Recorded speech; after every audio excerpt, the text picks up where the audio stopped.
Hello and welcome back to Stop and Go F1 for this, our driver ratings for the Australian Grand Prix, where we're going to give each driver a rating between 1 and 10, depending on how well they did in the race. Before we get into anything, make sure, like and subscribe, all that good stuff, of course. But let's get into this immediately because I thought it was a very interesting race. Of course, we're going to start, as we always do, with Kevin the Mag Magnussen, who qualified 14th, finished the race in 10th, getting his first point of the year, getting some very valuable points for the Haas team. Kevin has been very good so far this year. Great defensive driving in both Bahrain and Saudi Arabia. And then in Australia, he gets the reward of finally getting a point for himself.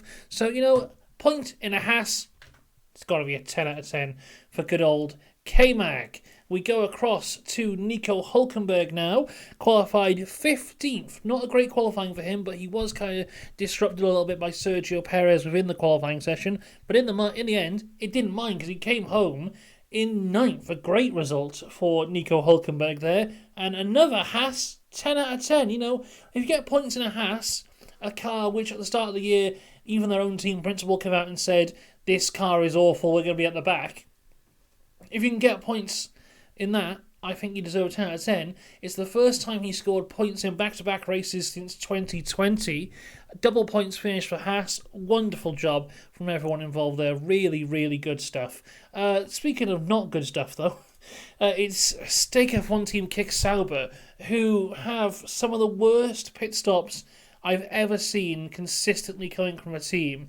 You'd have to go back to, McLaren in, was it 2012, when they just could not understand their pit stops right? But yeah, not good stuff from them at all. Zhou Guanyu qualified 19th, got damaged somewhere. He would end up starting from the pit lane. He finished 15th in the end. He was actually the last of the people to actually finish the race, who was still going at the end. I feel sorry for him, but I'm going to give him a 4. I don't really know what's happening here. It's weird with Stake F1 Team Kick Sauber because they still have that Alfa Romeo thing of whenever they're doing something quite well, they're still not featured on television, but they're featured a bit more because they keep on making these mistakes. So, yeah, 4 out of 10 for Zhou Guanyu. Valtteri Bottas, though, that's Nico Hulkenberg. Valtteri Bottas, in his home race in Australia, of course, qualified 13th, finished the race in 14th. Again, suffered from awful pit stops from Stake F1 team Kick Sauber. Oh, God, it's hard to rate because I really don't know what they were doing. He was in good positions at one point. He finished ahead of his teammate, I don't know, a 5. Who knows? Moving on to Yuki Tsunoda, who's had a fantastic weekend here for Yuki. Qualified in 8th, finished the race in 7th. Really seems to be outdriving the car. Really, really impressive stuff from Yuki. Doing really good so far. Finally getting some good points for the Racing Bills. And because he finished 7th, despite Haas and Racing Bills on the same points, Racing Bills are ahead because Haas haven't finished 7th, a higher finishing position on countback. So, yeah, Yuki, really, really valuable for that team so far this year. Going to give him a 10 out of 10. His teammate, though, Daniel Ricciardo, another bad one for him, really. Qualified 18th after having his fastest lap time deleted due to track limits. Started on the soft tyres, didn't really get any value out of them whatsoever, didn't really go anywhere, was just there or thereabouts for a lot of the race, would finish in the end in 12th, so an okay performance, but the guys who he beat were the Alpines, the Stake F1 team Kick Saubers, and everyone else who DNF'd. He couldn't even get close to the Haas's in the end, really struggling for him, which it's a shame to see because I still am quite a big fan of Dan Ricciardo, and I think he has got the ability to do well. It just hasn't all come together for him here, and hopefully it will for him at some point because I fear for his mental health because we saw it in McLaren when things weren't going right. He wasn't exactly in a good place, and I hope he doesn't fall into that position again, and hopefully he can get some good results. But yeah, this wasn't it. I mean, I'll give him... It's hard to say, but I don't know, a 6, maybe. Maybe that's a bit generous. Yeah, let's go for a 5 in the end, actually. A 5 for Daniel Ricciardo. Yeah, not great. That's Logan Sargent. Here's Alexander Albon. So, yeah, Logan Sargent obviously not driving this weekend because Alex Albon had a crash in practice. It makes as much sense as I just said. Alex Albon qualified 12th, did very well, good in qualifying there. Finished the race in 11th. That's a good position for the Williams. Wasn't able to get the points that, he probably would have wanted with all the stuff that had gone on earlier in the race weekend. But, 11th I still think is a good position. They're there or thereabouts. I mean, when you have races like this, though, when you have 3 DNFs from the top 5 teams, that's when someone like an Albon should be taking advantage and taking those points positions. So overall, I'm going to give Albon a 7 out of 10 for this one here, because despite finishing 11th, he should have really been the guy who was capitalising on the top guys falling down. But yeah, overall, still a decent race. Across to Alpine now, and Esteban Ocon. Ocon, he qualified 15th, finished the race in 16th, got a tear off caught in his tyres at one point, which really just cooked the tyres, had to have an extra pit stop, so really not great for Esteban Ocon. I think he actually finished last, wasn't it? It wasn't Zhou who finished last, it was Ocon because of the extra pit stop. So yeah, not really much he could do, and he's in a Alpine, so not much he could do there either. I'm going to give him a 4 overall. Not a great weekend for him, despite having a good weekend last time out in Saudi Arabia. His teammate, though, did quite a bit better. Pierre Gasly qualified 17th, finished the race in 13th. So, despite this Alpine being dreadful, Gasly was able to get a little bit of something out of it. I think we don't fully understand how bad that Alpine is. In both qualifying pace and race pace, they're easily the slowest.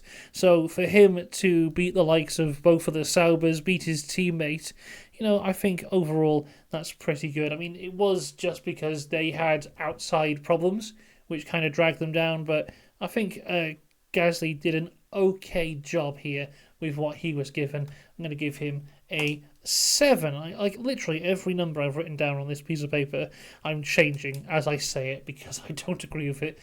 So if you disagree with these numbers, trust me, I do too sometimes. So there you go. Lance Stroll now. We'll talk about Aston.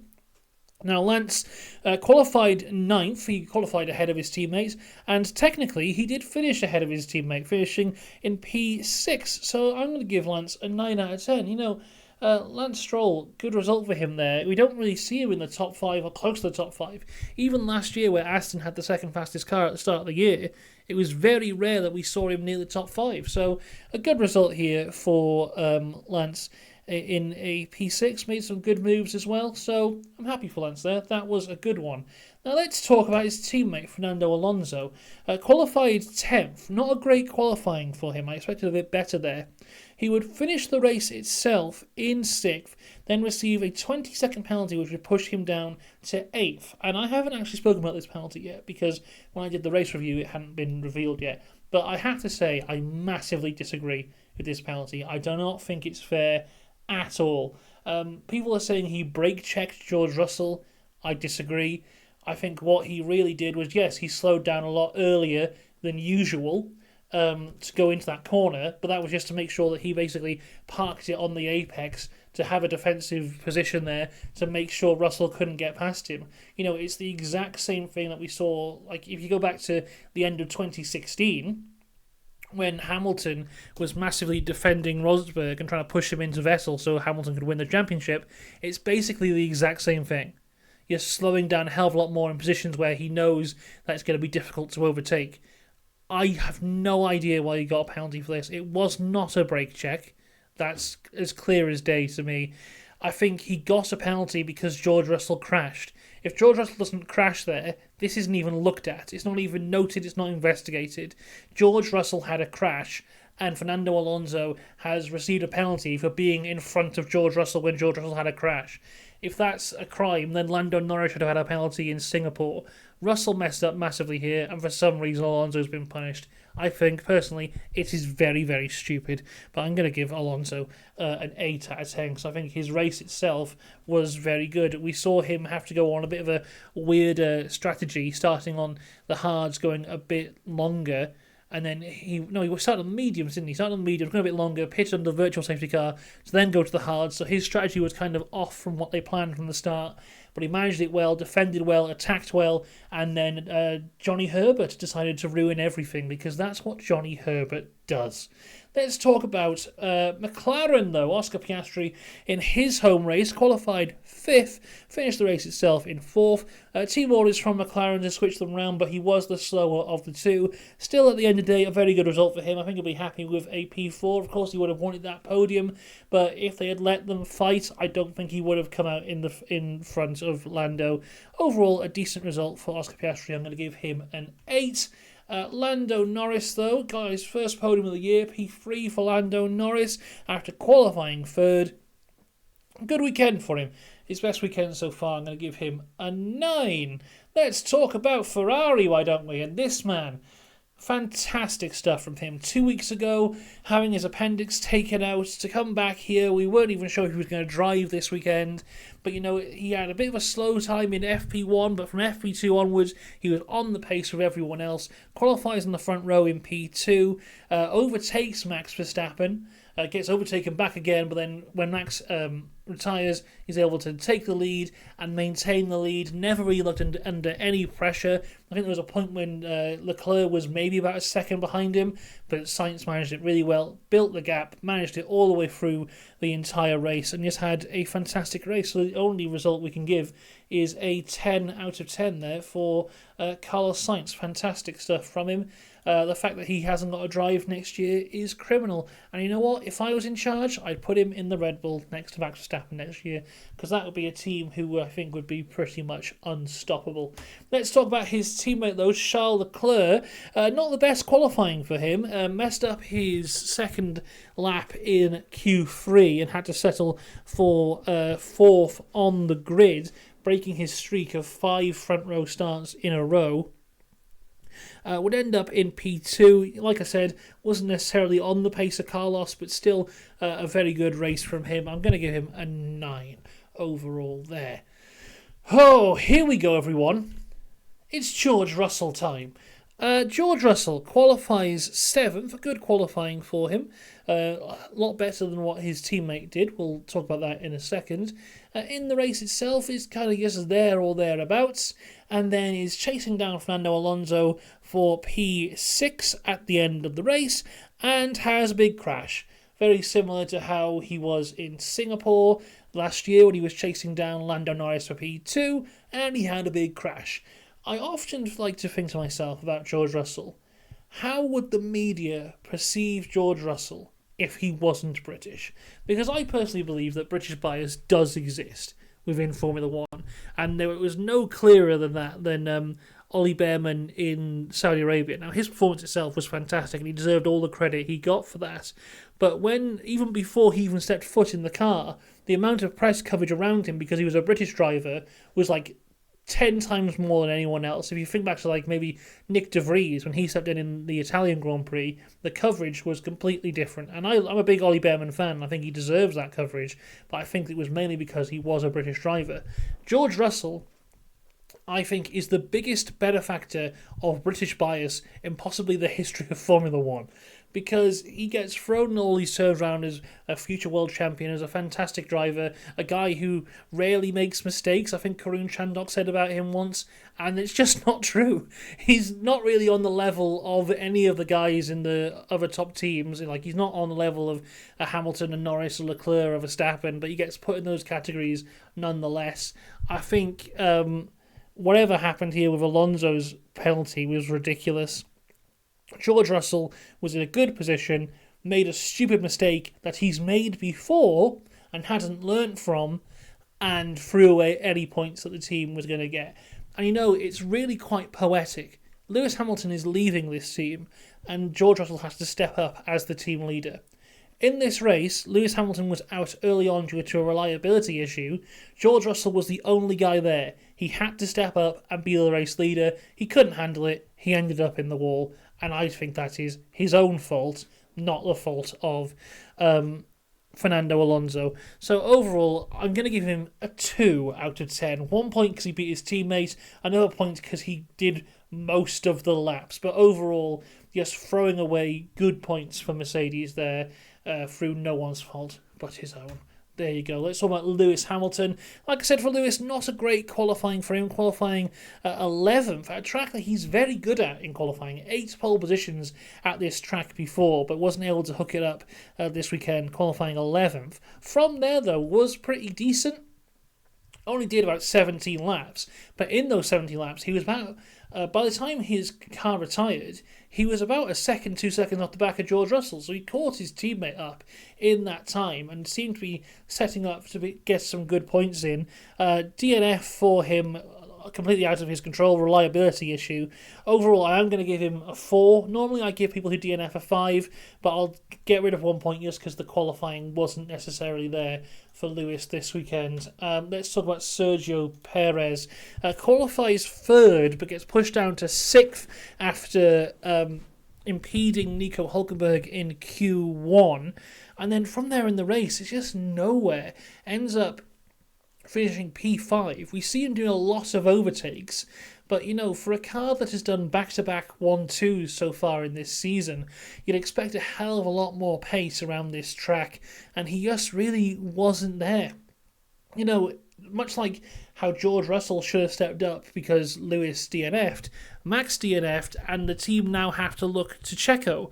That is the responsibility of a number 2 driver, and Checo has done that before in the past, in the likes of Baku in 21, when Max DNF'd, Checo stepped up and was able to get through there and win the race for Red Bull, and that should have been his job today, and he really was not there. P5 is really not good enough in that car. I'm going to give him a 4 out of 10. And then we go to Max Verstappen, qualified on pole, started the race very well, kept the lead. Apparently the brakes were locked up just from the start, so the fact that he was able to keep the lead off the start was pretty good. Got overtaken by Carlos Sainz, despite his brakes being locked on, manages to take the lead back, then has to retire the car after lap 3. I'm going to give him a 5 out of 10, just because I thought overall what we did see was okay from Max Verstappen, and I'm sure he'll be back in 2 weeks' time in Japan to put the record straight and start another great win streak. So there you go. There are our scores for this weekend. The highest ratings go to Magnussen, Hülkenberg, Tsunoda and Carlos Sainz. Lowest score, George Russell, 2 out of 10 there. And Logan Sargent, we're not going to give him a rating because he didn't race. So there you go, there you have it. There's the ratings for this week. Let me know what you think in the comments down below. I'm sure some of you already have. I'll be back next week, next Friday. A video coming out on some of the best F1 related adverts, following up on that fantastic advert from Valtteri Bottas, and now looking at some other ones. We'll be back on Saturday for the news video, the weekly news video, if there is any news to talk about. Then, in 2 weeks' time, all things Japanese, not Japanese Grand Prix. It is the Japanese Grand Prix, isn't it? I've got confused then. It is the Japanese Grand Prix. We'll be talking all things that in 2 weeks' time. So make sure you subscribe for that. I'll see you then. Until then, though, have a good one. Goodbye.